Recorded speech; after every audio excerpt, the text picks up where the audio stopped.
falamos aqui sobre o significado das palavras de Jesus quando ele diz: eu sou o caminho, eu sou a verdade, eu sou a vida.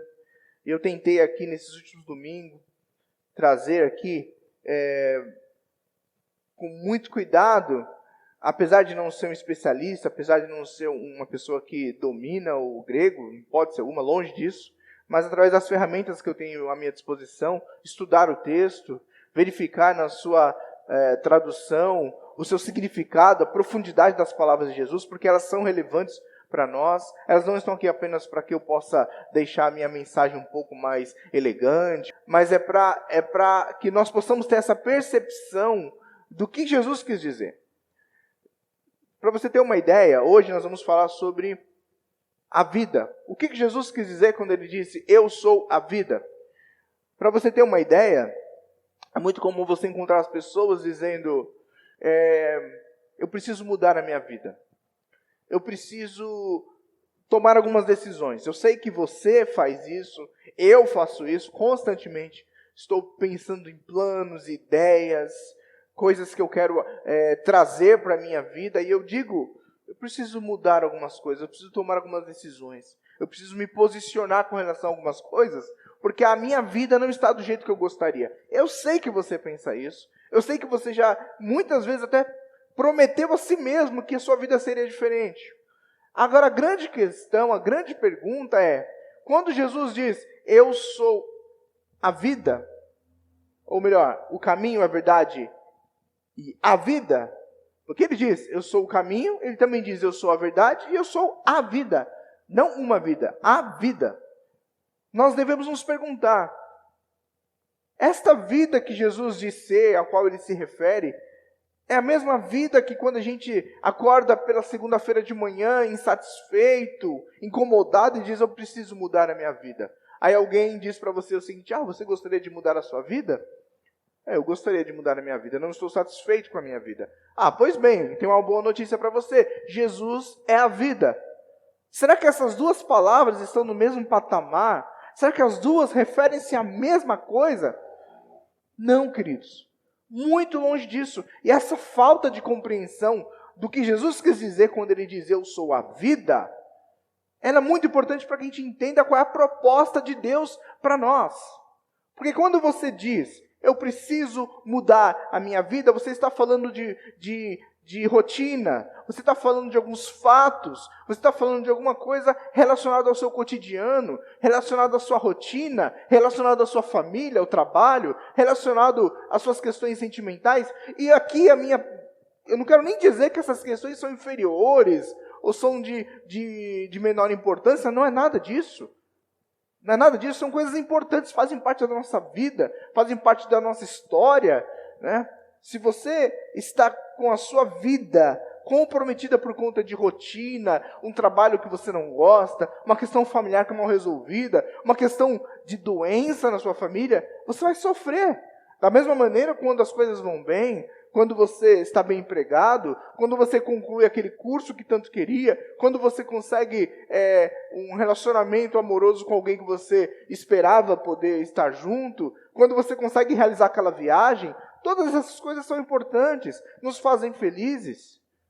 Mas o que eu quero dizer é que essas questões que nós estamos tratando aqui, quando falamos da minha vida, a minha rotina, elas estão circunscritas ou estão relacionadas à vida no âmbito muito inferior à proposta de Jesus, quando ele diz em João 14,6, eu sou a vida. Quando a gente olha para a Bíblia e perguntamos para a Bíblia, assim como fizemos da última vez, a verdade, o que é a verdade? Nós nos deparamos com uma verdade muito profunda. Com a vida não é diferente, é a mesma coisa. Quando nós falamos em vida, nós precisamos saber que vida pode ser concebida por 3 palavras distintas. Uma é a palavra bios, a outra é a palavra psique e a outra é zoe. Porque em Mateus 14,6, Jesus diz: ego, emi e zoe. Eu sou a vida. E zoe não é a mesma coisa que bios. Deixa eu explicar para você. Quando nós falamos em bios, nós estamos falando de uma vida biológica. Estamos falando de uma vida meramente suficiente para manter o nosso corpo vivo. Estamos falando da vida de nós, seres vivos, e dos animais e vegetais. É a vida biológica, é a vida terrena. Quando nós falamos em psique, nós estamos falando de alma, estamos falando de algo que transcende o biológico. Estamos falando de pensamentos, estamos falando de emoções, consciências, desejos e capacidades psicológicas. Agora, quando nós falamos em Zoe, nós estamos falando de algo muito mais profundo, que é exatamente o que Jesus diz. Ele diz, eu sou a vida, eu sou Zoe. E vida, Zoe, é a vida que sobrevive à morte física. É a vida que está relacionada à eternidade. Zoe, meus queridos, é movimento, é atividade, é vida derivada de Deus. O evangelista João, no capítulo de número 1, verso 4, quando ele está se referindo a Jesus, ele diz, nele estava a vida.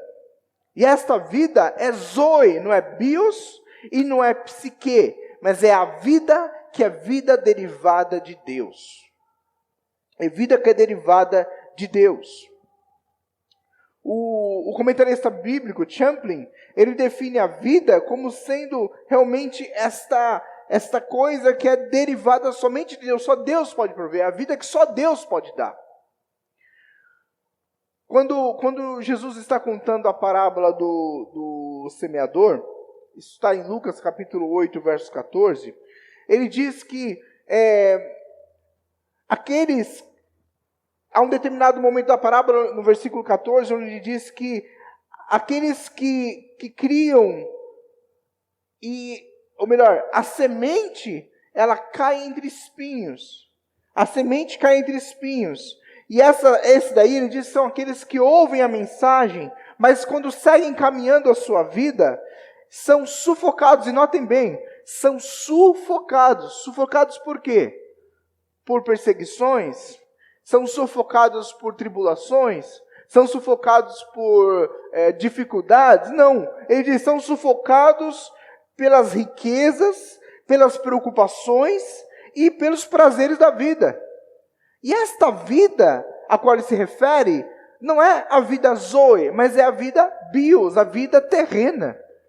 De modo que esta vida terrena, essa vida que nós temos aqui neste planeta, essa vida que está ligada ao nosso organismo, ao funcionamento dos nossos órgãos, ao como funciona a multiplicação celular, a concepção da vida enquanto bios, é uma vida que ela é, sim, sufocada por preocupações, por riquezas e por prazeres da vida. E qual que é o grande problema?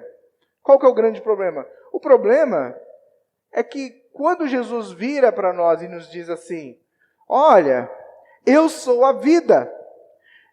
Se nós não tivermos uma compreensão clara do que ele está dizendo, nós vamos entender que Jesus está dizendo que Jesus é bios, esta vida, onde os prazeres sufocam, onde as riquezas nos sufocam, onde as riquezas, elas maltratam, aniquilam a nossa fé, sufocam a fé da gente.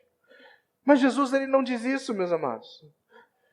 E eu fiz essa introdução para vocês, para que nós possamos entender que a proposta de Jesus, ela é infinitamente superior a essa percepção de vida que eu e você temos. Porque quando você olha para Deus e diz, Deus, eu estou angustiado, a minha vida não está do jeito que eu gostaria. A minha vida, ela está de uma maneira que tem sido difícil, dia após dia, continuar de cabeça erguida. Eu tenho passado por questões familiares terríveis. Eu fui surpreendido por essas questões que têm atormentado a minha mente. Questões que, às vezes, algumas pessoas perto de mim não saibam. Eu estou preocupado por conta de não conseguir, pagar as minhas contas. Eu estou angustiado porque o desemprego está à porta. Estou preocupado porque pessoas próximas a mim estão contraindo Covid e eu estou preocupado. E acredite, não é que Deus não se importe ou que Deus não esteja nem aí para essas questões que você coloca, mas quando Ele olha para você e diz, eu sou a vida, Ele não está falando da mesma coisa. Ele não está falando de uma vida circunscrita a esta vida terrena. Ele não está falando de bios. Ele está falando de vida eterna, de vida que só o Pai pode conceder. Lá em João, texto clássico de João, capítulo 10, Jesus diz o seguinte, olha, porque vocês sabem que o ladrão, ele veio para quê? Para furtar, para matar e para destruir. Esse é o propósito do ladrão. Ele vem furtar, roubar e destruir. Ou melhor, ele vem furtar, matar e destruir. Mas eu vim para que vocês tenham vida e tenham plenamente e tenham em abundância. Esta é a proposta de Jesus. Que nós tenhamos vida em abundância. E o que é que costumeiramente, ou como é costumeiramente traduzido essa palavra? Como que é traduzido essa percepção de vida? Olha, ela é traduzida ela deixa de ser zoe e é traduzida por nós como bios, de modo que alguém diz para você o seguinte, olha só, meu amado, se você entregar sua vida a Deus, se você entregar a sua vida a Jesus, você não vai mais ficar desempregado. Se você entregar a sua vida a Jesus, se você frequentar a minha igreja, se você fizer parte do nosso ministério, você não vai mais enfrentar o problema dos filhos com drogas. Se você frequentar o nosso ministério, se você estiver debaixo da nossa unção, da nossa proteção, da nossa cobertura espiritual, você não vai ficar doente. Você vai deixar de ser empregado e vai se tornar patrão. Você vai deixar de andar de ônibus e vai ter 2, 3 carros na garagem. Mas esta proposta não é a proposta de Deus, é a proposta do diabo, que leva Jesus até um alto lugar e diz, olha, se prostrares diante de mim, tudo isso eu te darei. É a proposta que quer reduzir aquilo que Deus quer dar para nós, que é vida eterna, que é zoe, quer traduzir isso em bios, em coisas terrenas, coisas passageiras, coisas que o ladrão rouba e a traça corrói, coisas que no fundo, como diz aqui, eu falei para vocês a parábola do semeador, coisas que ao invés de serem bênçãos em si mesmas, não que elas sejam ruins na sua essência, mas elas têm a capacidade de produzir preocupações e sufocamento. Porque a vida que Deus dá não causa sufocamento. A vida que Deus dá não causa sufocamento. O evangelista escreveu na sua epístola, capítulo 5, verso 11, ele diz assim, eu tenho um testemunho para dar para vocês. Qual que é o testemunho, João, que você tem para dar para nós? Ele diz que Deus nos deu vida eterna. E esta vida está em seu Filho. Essa zoe, essa vida completa, essa vida derivada de Deus foi manifesta a vocês através de Jesus.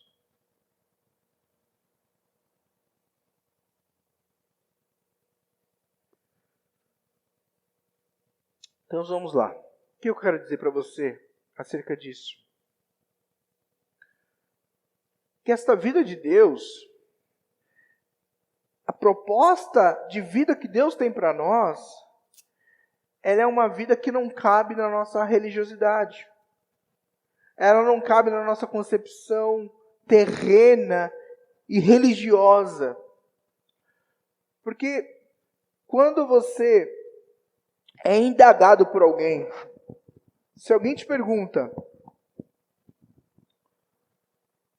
eu quero andar com Deus, eu quero me relacionar com Deus, eu quero ter essa vida de Deus, e a gente responde para essa pessoa que para ela andar com Deus, ela precisa fazer as coisas que a gente faz, ela precisa ser membro da nossa igreja, ela precisa frequentar os nossos cultos, ela precisa usar um determinado tipo de vestimenta, de roupa. Ela precisa preservar alguns dogmas.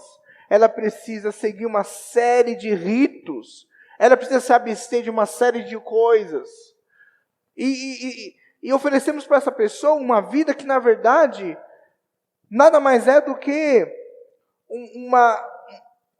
um estilo sacrificial de relacionamento com Deus, onde a vida que nós dizemos ser vida abundante nada mais é do que uma série de fazer e não fazer, beber ou não beber, comer ou não comer. Nós reduzimos a proposta de vida que Deus tem para nós por uma série de coisas que nós acreditamos que somos capazes de produzir.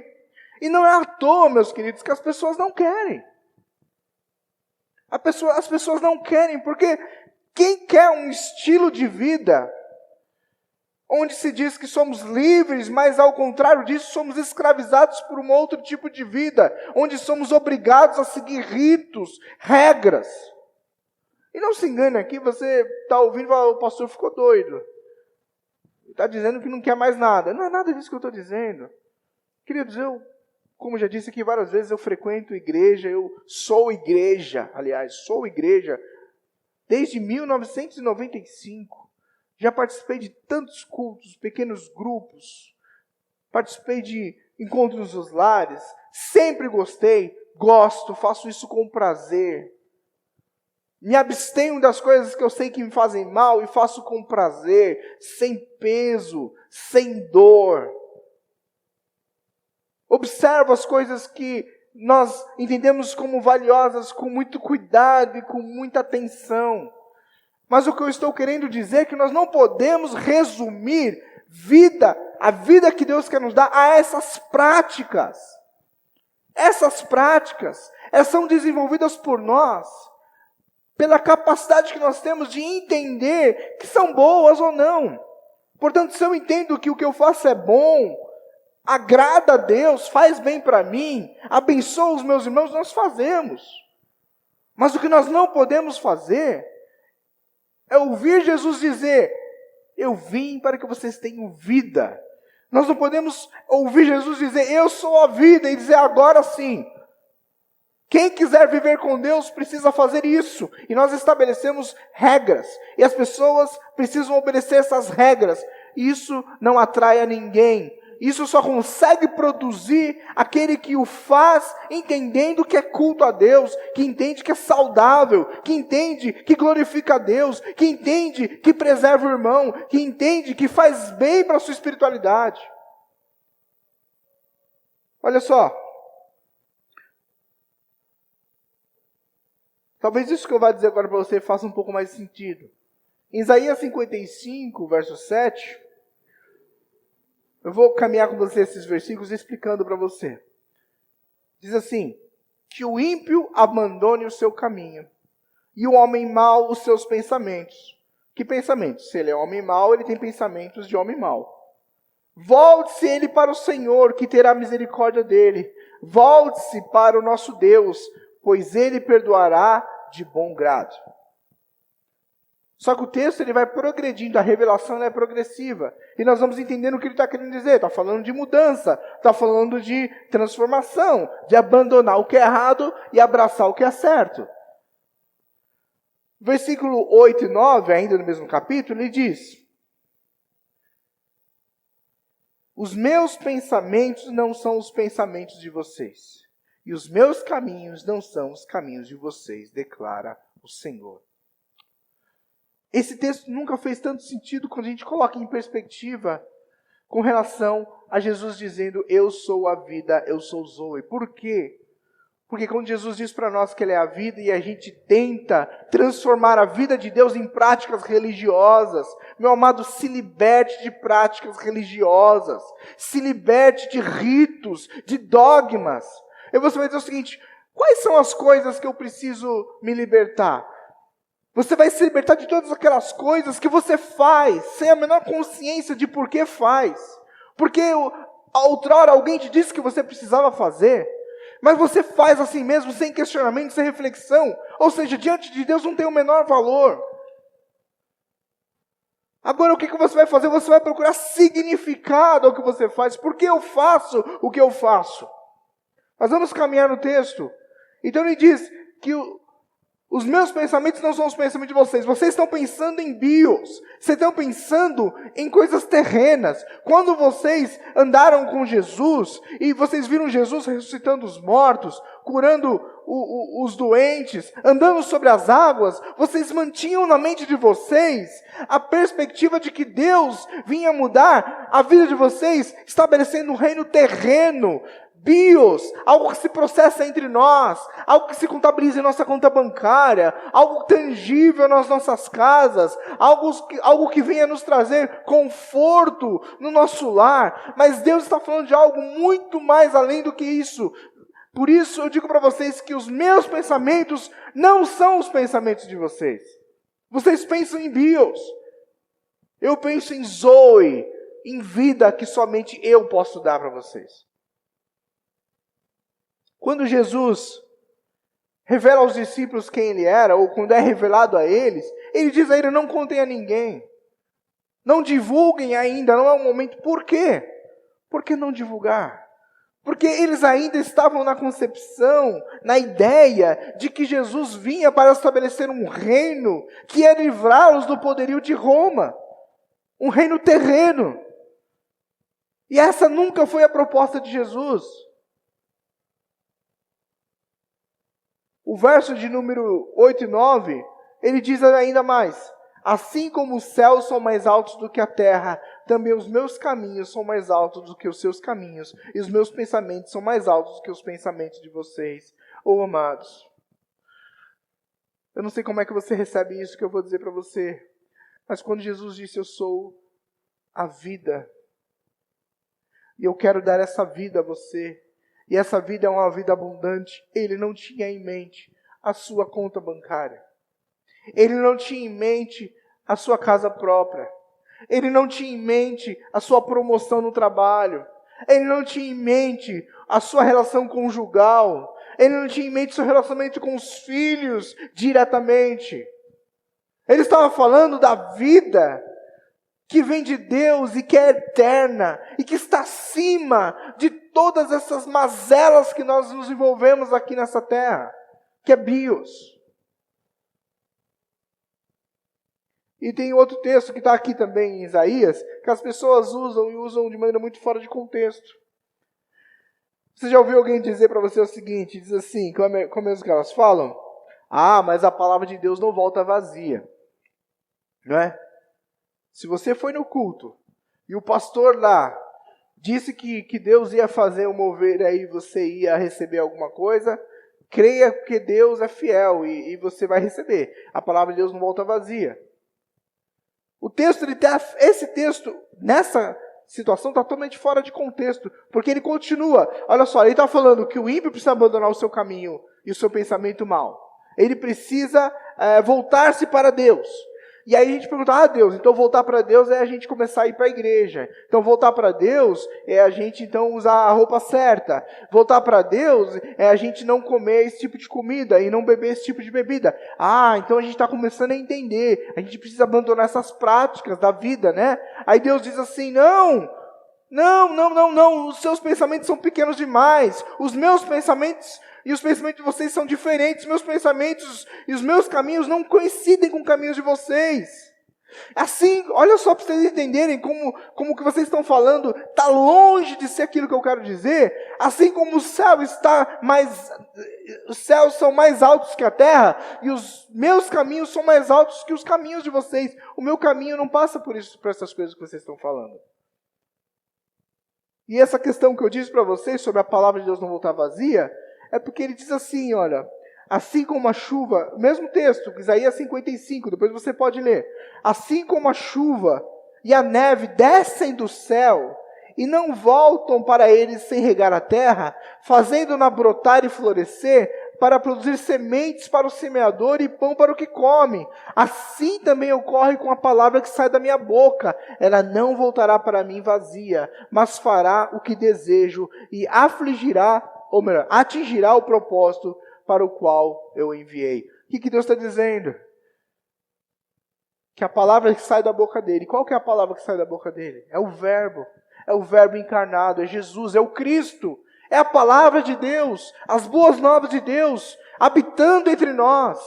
Ele diz que eu sou o caminho para Deus, eu sou a verdade sobre Deus, e eu sou a vida de Deus, e Ele é como esta água que desce, e cai na terra, e gera vida, e se você o receber, e se você nele confiar, e se você deixar que Ele o abrace, aí sim você entende, não volta vazia, porque gera vida, e é isso que Ele quer dizer.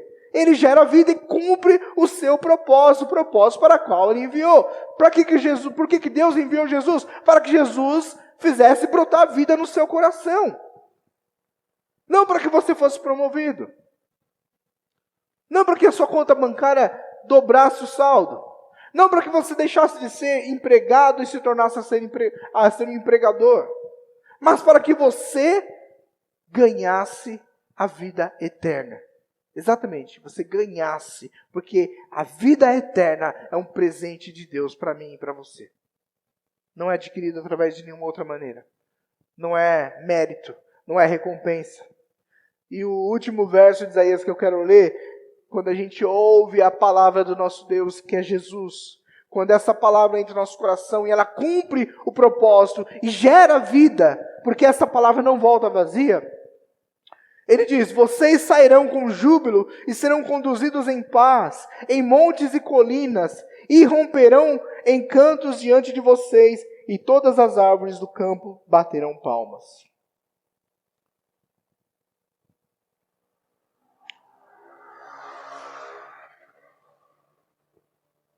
Eu não sei se é isso que você esperava de Jesus.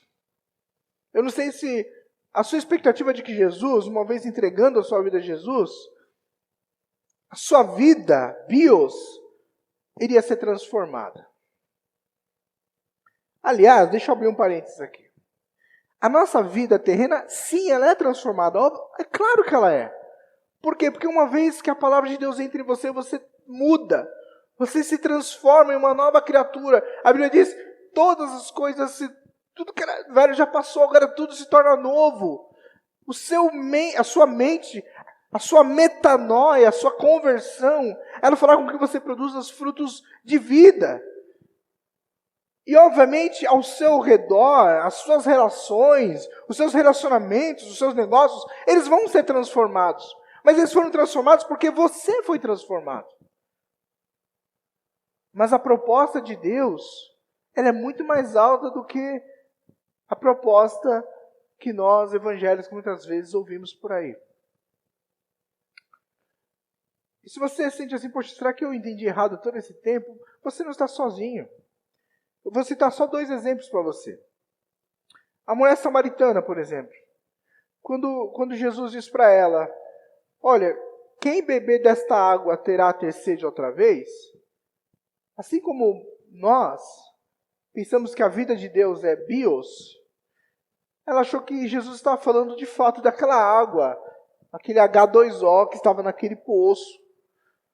Tanto é que ela pergunta para ele, Senhor, dê-me desta água para que eu não tenha mais sede. Eu não quero ter que ficar vindo aqui buscar água no poço. Será que ele é como o profeta que fez o machado flutuar? Será que ele é como o profeta que fez o sol parar? Será que esse Jesus que está diante de mim é mais um profeta que vai fazer um milagre, assim como no Velho Testamento, do óleo na botija, ou da farinha, do azeite?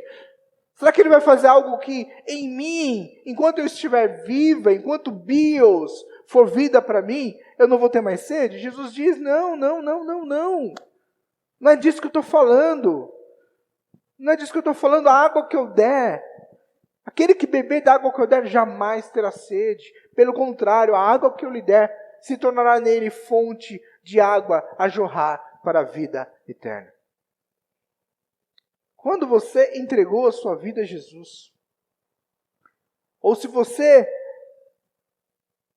quer entregar a sua vida a esse Jesus, quer conhecer a expressão do amor de Deus que é Jesus, você tem ideia de que Deus não está te dando uma transformação terrena, que essa transformação ela vai ser decorrente da sua transformação, mas a transformação que Deus quer te dar é vida eterna, que religião nenhuma pode prometer, que dogma nenhum é capaz de conceder a você, que práticas religiosas nenhuma são capazes de dar a você, somente Deus. Uma outra pessoa também que se equivocou e não entendeu o que Jesus estava falando foi Nicodemos. Está no Evangelho de João, capítulo 3, quando Jesus disse: ninguém pode ver o reino de Deus se não nascer de novo. Ninguém pode ver o reino de Deus se não nascer de novo. E Nicodemos fala: como é que pode alguém sendo velho voltar ao útero e nascer de novo? Eu não estou entendendo o que o senhor está falando. O que o senhor quer dizer? Como é que eu posso fazer isso? Jesus diz para ele: olha, eu falei para você de coisas terrenas e vocês não creram. Como é que vocês crerão se eu falar das coisas celestiais? E ele diz: ninguém jamais subiu ao céu, senão aquele que veio do céu, o Filho do Homem. Amados, eu faço isso um exercício constante. É uma autodisciplina. Olhar para dentro de mim e verificar se a minha expectativa de Deus ela está centrada na promessa dele, vida eterna. Ou se eu não estou, às vezes, me enganando, ou estando equivocado, esperando que a promessa de Deus se cumpra na minha vida material, em bios. E constantemente eu olho para dentro de mim e falo: Senhor, eu sou humano, eu sou pequeno, eu não consigo conceber essas coisas, elas são altas demais. A tua palavra mesmo diz: assim como os céus são mais altos que a terra, assim os seus caminhos são mais altos que os meus caminhos. O Senhor pode falar 1, 2, milhares de vezes, a minha mente não é capaz de compreender.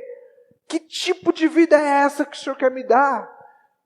Porque a princípio a vida que eu tenho hoje nesta terra, ela aflige, ela causa angústia. E constantemente a minha tradução, a minha concepção de vida é um pouco trocada. E às vezes eu espero, de fato, de que essa promessa que Jesus tem para nós, ela se concretize também nessa vida terrena aqui. Eu sei que a gente faz isso. Mas graças a Deus que o nosso Deus é um bom Deus. É um Deus que estende seu braço forte, é um Deus que cuida de nós, é um Deus que consola e que fortalece. Mas eu preciso mesmo deixar muito claro para vocês. Eu não sei se eu vou encontrar muitas pessoas que vão gostar de ouvir isso. Mas eu vou citar aqui 1 Coríntios capítulo 15, 19 a 22, que é um texto que muitos crentes deveriam evitar ler, porque senão não vão continuar suas práticas religiosas nas igrejas. Se eles quiserem continuar suas práticas religiosas, indo às igrejas, indo aos cultos, cumprindo os dogmas, não leiam esse texto.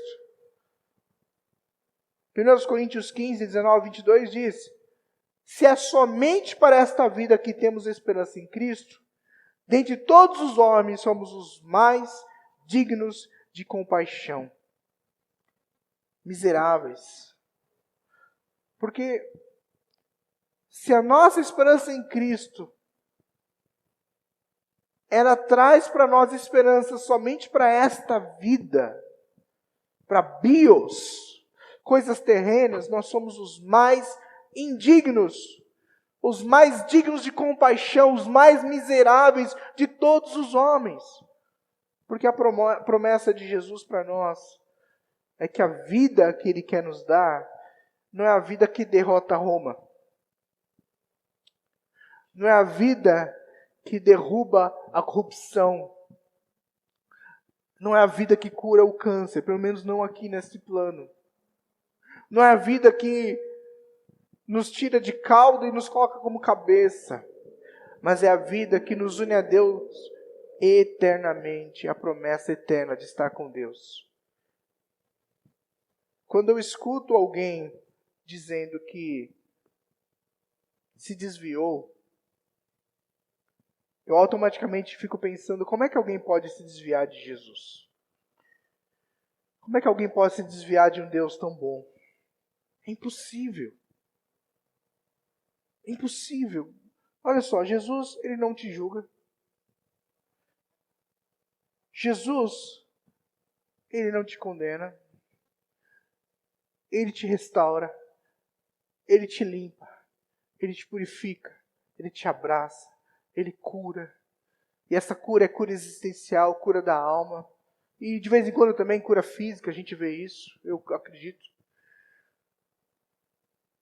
Mas como é que as pessoas podem virar as costas e dizer, eu não quero ser curado? Eu não quero ser feliz. Eu não quero vida. Impossível alguém dizer isso. Mas quando as pessoas se desviam, quando as pessoas falam, eu não quero mais, elas não estão dizendo que estão se desviando de Zoe, que é a vida que só Deus pode dar. Elas estão se desviando dessa vida religiosa, que ninguém aguenta. É uma vida que muitas vezes nós temos dificuldade em praticar e queremos empurrar a goela abaixo a vida das pessoas. Quando as pessoas se desviam, elas não se desviam de Deus, elas se desviam da igreja, se desviam da religião, se desviam desses dogmas porque eles são impraticáveis. Porque Deus é amor e não tem como virar as costas para o amor de Deus. Então o meu desejo para você que está em casa é que você coloque-se diante de Deus, quer seja de pé, de joelhos, sentado, eu não sei como você se sente confortável no seu relacionamento com Deus, porque não existe regra para isso.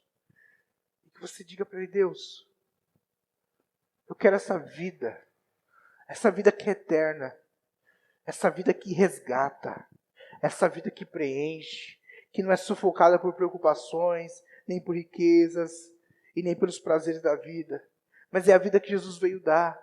Porque talvez, eu esteja tentando buscar um estilo de vida que o Senhor nunca prometeu para mim. O Senhor nunca prometeu para mim. Foram homens, mulheres, pessoas equivocadas também, que também erraram na compreensão do significado da vida que o Senhor quer nos dar. E eu acreditei nessa promessa. E hoje eu sou frustrado. Eu estou frustrado porque eu já fui em todos os cultos, já fiz todas as orações, já dei as ofertas, e a minha vida bios não muda.